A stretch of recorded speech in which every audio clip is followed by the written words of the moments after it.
11 июля на большие экраны выходит долгожданный фильм про Супермена, к которому можно относиться по-разному, к которому относятся по-разному. И не то чтобы я часто здесь рассказывал про супергеройские фильмы, вообще никогда не рассказывал, потому что в основном я здесь рассказываю о комиксах, которые лично мне интересны, а это зачастую альтернатива.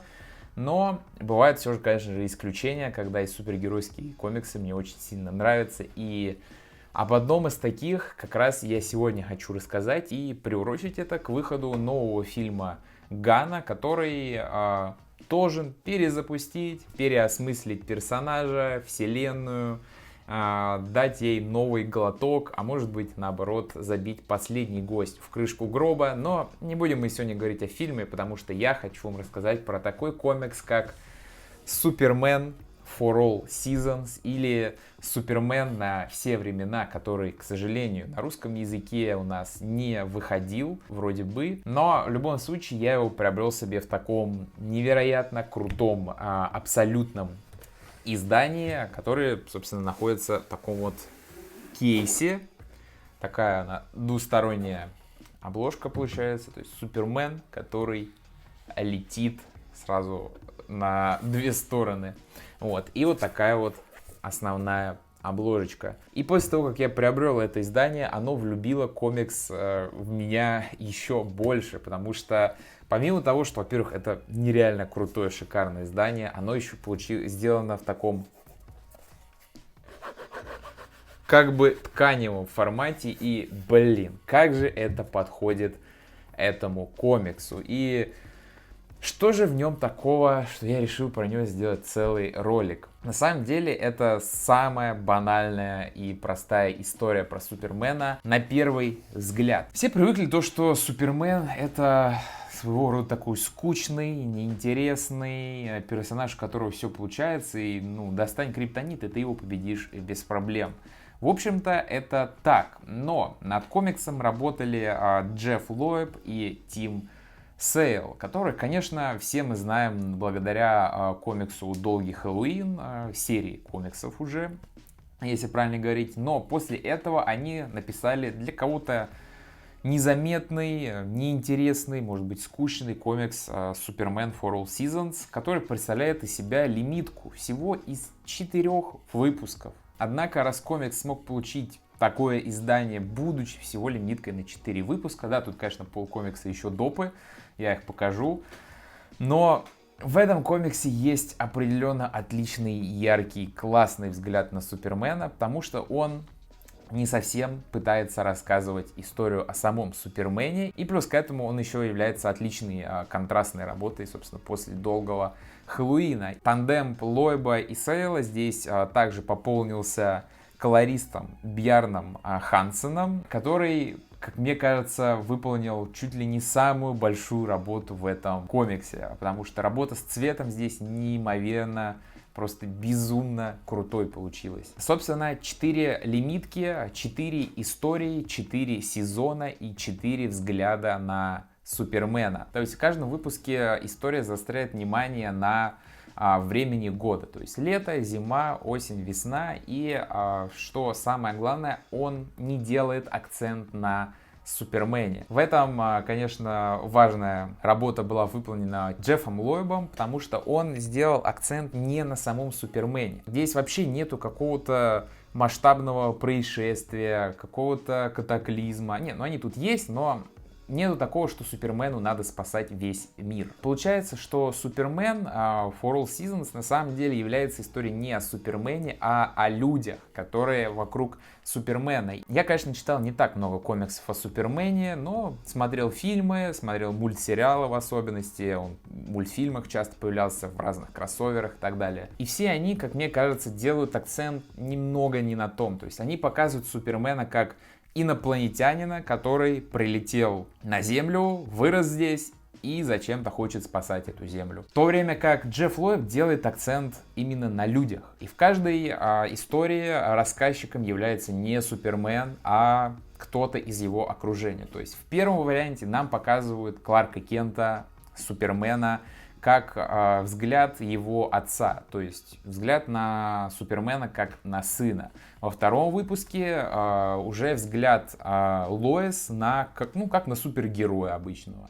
Третья история идет уже от лица Лютера, то есть взгляд на Супермена как на противника, для него как на злодея. И четвертый взгляд от Ланы, одной из подруг Супермена, назовем это так, которая воспринимает его как упущенное счастье. И в этом очень классно раскрывается Супермен. То есть он показан в концепции сюжета максимально просто. Он также спасает людей, чего особенного не делает, но каждая какая-то эпизодическая роль его является каким небольшим приключением, как сходить в парикмахерскую, помочь отцу где-то в поле поднять камень, что приводит потом к спасению и так далее. То есть все это выглядит очень круто, и Лоб в этом плане нереально классно написал Супермена. И что еще круто, это раскрывается в рисунке Тима Сейла, потому что он подобрал своего рода такую формулу, где смог найти разницу между тем, как показать Супермена,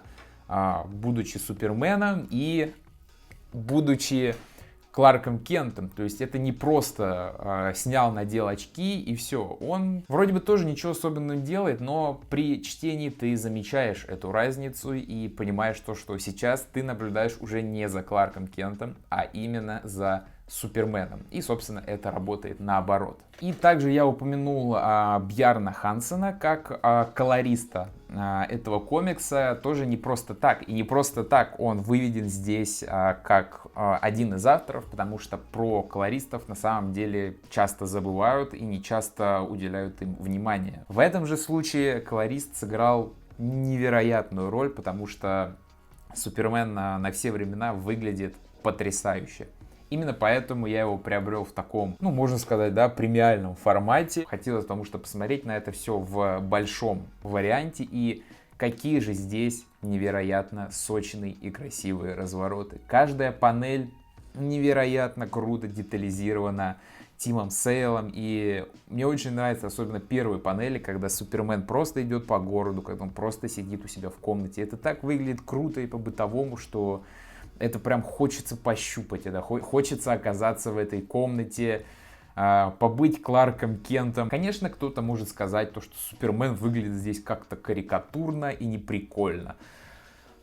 Извините меня, опять же, если вы будете читать этот комикс, то не стоит здесь ожидать чего-то сверхъестественного. Это самая обычная история именно жизни. Именно история жизни людей вокруг Супермена, как им приходится справляться с общением с Суперменом, жить с Суперменом, противостоять Супермену и понимать, какое счастье ты могла бы обрести рядом с Суперменом. То есть это очень классно все прописано. Своего рода какая-то простая и меланхоличная почти притча. И это мне очень понравилось, потому что, как уже сказал не раз, Супермен здесь выставлен на второй план, хотя также остается все же главным героем. Поэтому Superman for All Seasons остается не то, что моим любимым комиксом по Супермену, а одним из любимых в целом.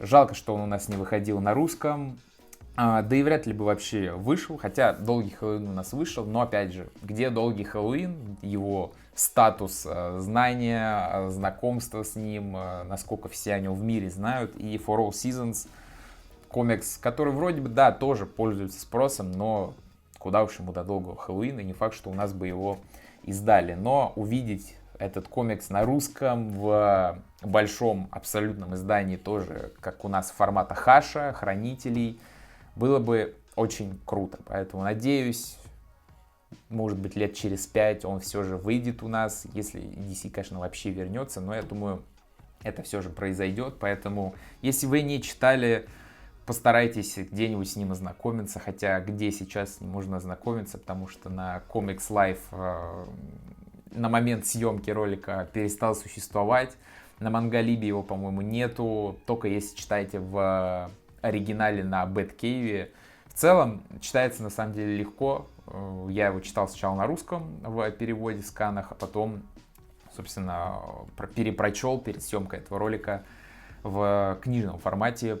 очень круто, все еще мне нравится, так что рекомендую вам ознакомиться и хотя бы дать шанс этому комиксу. Тем более, камон, это всего 4 лимитки, 4 выпуска, коротенькая лимитка на 150 страниц, может быть, где-то так. Так что попробуйте. Тем более, опять же, выходит Супермен фильм, самое то читануть что-нибудь интересное про этого персонажа.